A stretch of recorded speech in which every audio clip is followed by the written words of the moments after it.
right, here we are, ready for this super regional. How do the guys feel coming into this week? How are you feeling ready for this one? You get 2 wins away from Omaha. Feeling dangerous, ready to go. But the preparation. We're excited. I mean, it's ready to go. Yeah, no, it's the best time of the year.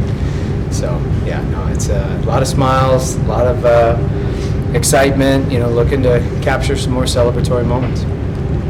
Erik, what do you know about Florida? What have you seen out of them so far? Know a lot.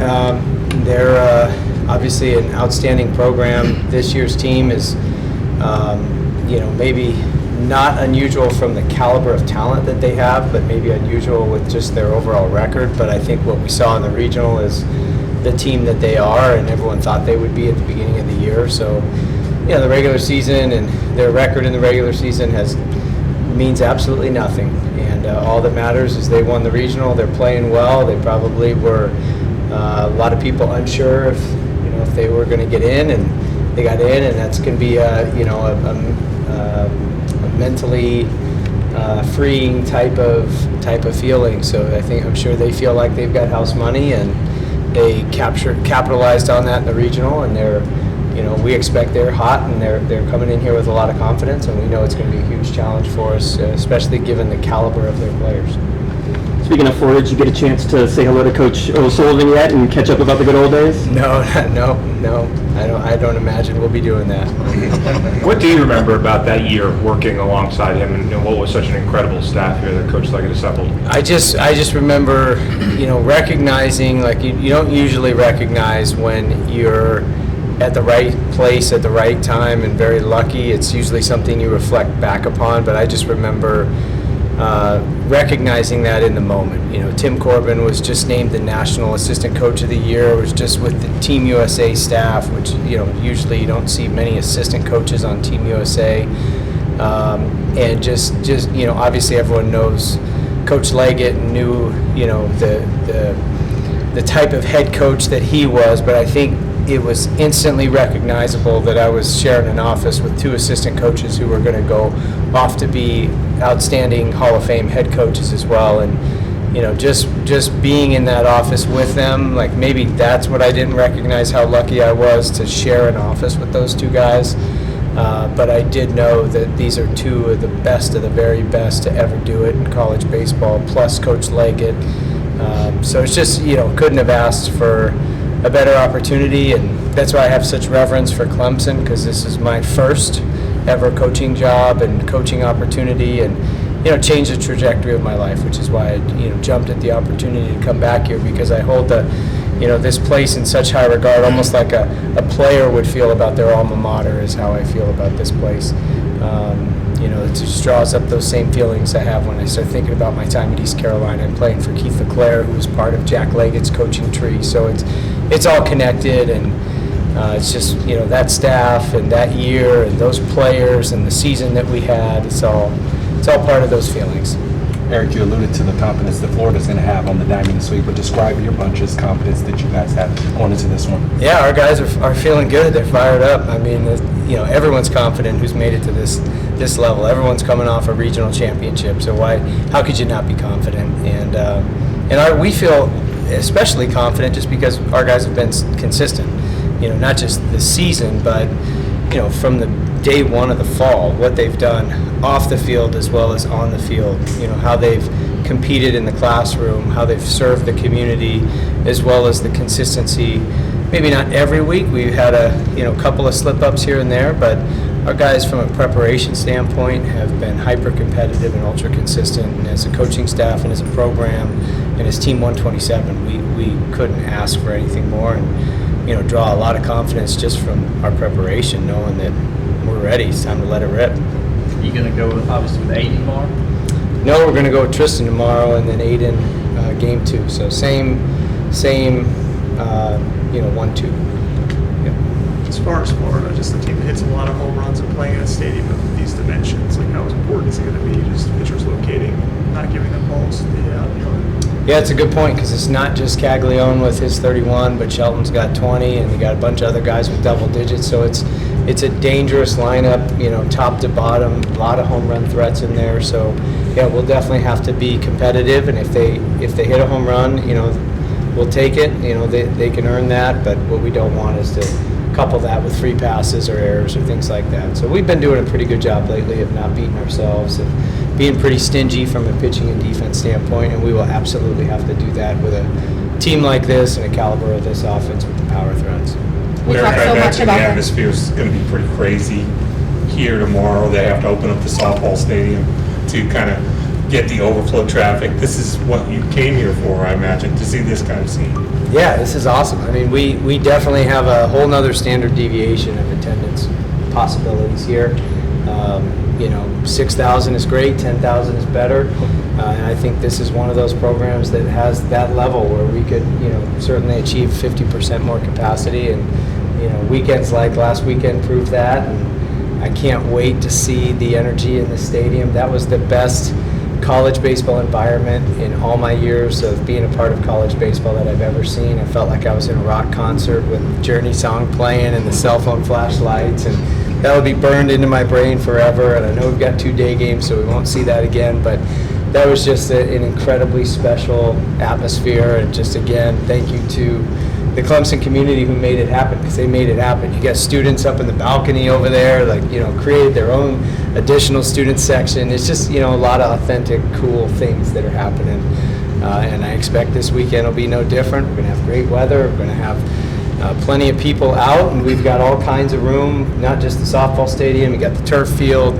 I mean, if people want to come hang out, let's make it one gigantic party like those students did in the balcony over there. Let's get a few thousand more like that and just make it like concert meets carnival meets baseball game. So I'm in. Let's go. As Will Taylor saw him out in the outfield shagging fly balls, is he going to be on the super regional roster? And do you have any idea of his abilities in terms of what he can and can't do? Well, if Will Taylor could pull the Jim Abbott where he catches it with his right hand, takes glove off and throws it with his right hand, that's what he was doing. He was catching it with the wrong hand. So pretty special athlete that he's running him down in the outfield playing wrong-handed. But no, he's still working on his range of motion. We thought he might be able to give it a go. So unless he plays defense wrong-handed, we probably won't see him out there. Coach, you mentioned with O'Sullivan that, you know, in this day and age, a lot of coaches might communicate, you know, talk about what the matchup is. Why have you guys chosen to keep it a little bit separate? I don't know. I think just, you know, I have no idea. I certainly can't speak for him. I just, I think it goes back to the question last week about, you know, the sentiment and, you know, our players, Coach Leggett and I have those personal connections. Our players don't. So I think it just stems from, I can speak personally, just wanting to keep it about the players and not make it about my personal connection to Coach O'Sullivan. But, you know, I haven't said anything about it to our guys and haven't really talked much about it publicly. And, I mean, I'm sure we'll say hello at home plate, so it'll be fine. Are those ones a little bit more fun when it is a coach that you have a personal connection with, or? Sometimes it is, sometimes it's not. It probably depends on the outcome. I mean, the pregame one.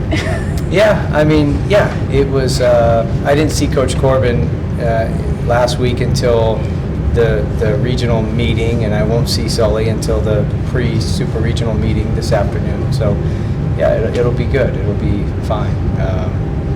You know, known those guys a long time, 20 some odd years. So there's a lot of time in building those relationships. So it'll be good. But neither of us have chose to make it anything more than just about the players.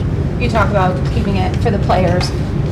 What is the message to them going? You've talked so much about consistency and that they know what's expected, they've known what it takes, they've been doing it. What is your message as you go into a weekend like this?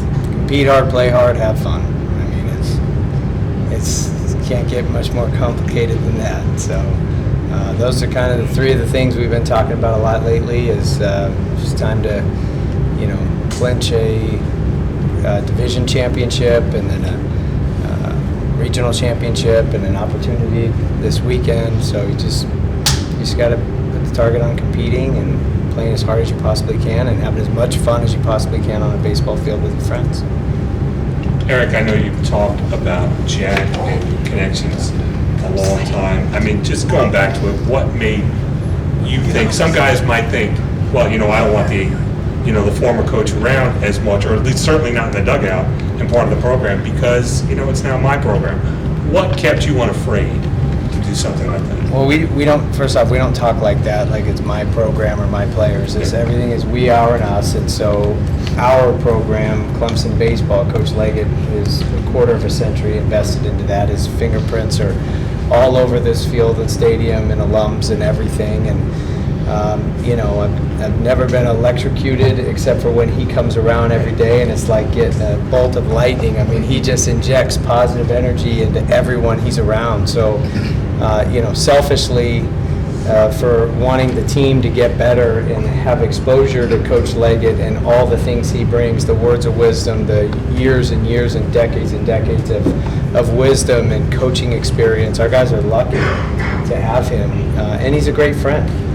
He's one of my best friends, and he's 70 years old, but that's his superpower is he's connected to everyone, whether it's he's talking to my 9-year-old daughter or 11-year-old son or 14-year-old son, or working with a college kid, or talking to a donor his age, or a coach that's, could be his son. It's just he's got the ability to connect with everyone, and he's like a magnet, I think about like guys on our team that are like that, like Jaron Purify, and Coach Leggett has that same it factor. You just want to be around him because he's just a positive life force. I know last week some of your guys got to talk to Spencer and learn from him and just hear from him about what it means to play at this level and in these big moments. Anything like that this week, or if not, how valuable are those moments for guys in big time games like this? It's huge because Strider actually shared a little bit about the mentality Braves and Phillies in the divisional championship, and just shed some light on things that he thought maybe they could have done a little better and things that could help us. And he just has such a unique perspective because he's like a Jedi master of the mental game. So we've had him speak to the team. He's got good relationships with the team. He's invested in our program. He's helped us get the technology for the pitching lab we put in there, and he's just such an awesome dude. But the way he thinks about baseball, and so anytime he can share some of that perspective, I know our guys just soak up every word, and so just listening to him talk about the playoffs for them last week gave us actually some pretty good. Just some pretty good ideas of maybe how we would approach it. Instead of trying to shrink the moment, we were going to embrace the moment, and I thought that really helped us. Florida's pitching helped them defeat Oklahoma State in the regional finals. What challenges do they present to you guys this week?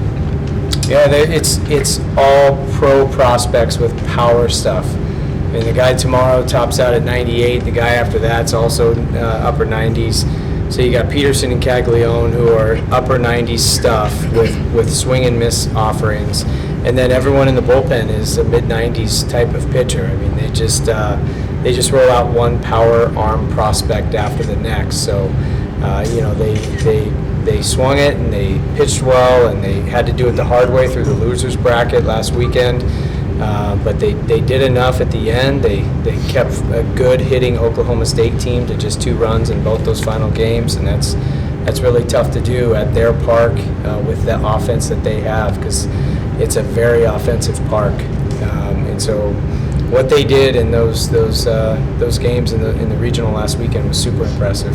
But it's a testament to just kind of how they're playing and how they're feeling right now. Eric, I know you didn't come here just to get to a super regional, but is there some sort of cathartic, emotional release about what you guys were able to accomplish last weekend and wiping that 2010 out of the lexicon around here? I think so. I think that's what you chase. You chase celebratory moments, and if you have a chance to beat South Carolina, that's a celebratory moment. If you have a chance to win the ACC, that's worth celebrating. And then any championship after that, whether it's a tournament championship, a regional, a super regional, a national, those are the things that you want for these guys, and you got to earn it every day, starting from the first team meeting in August. You have to, it takes what it takes, and you got to be, committed to that routine and have that discipline, and our guys have. So every kind of checkpoint along the way, when we have a chance to call ourselves a champion of a segment throughout the course of the season and keep writing our story, we want to celebrate it, we want to enjoy it, and we're happy about it, but we're not satisfied, and we want to keep going. Anything else, Coach? All right, thank you, Coach.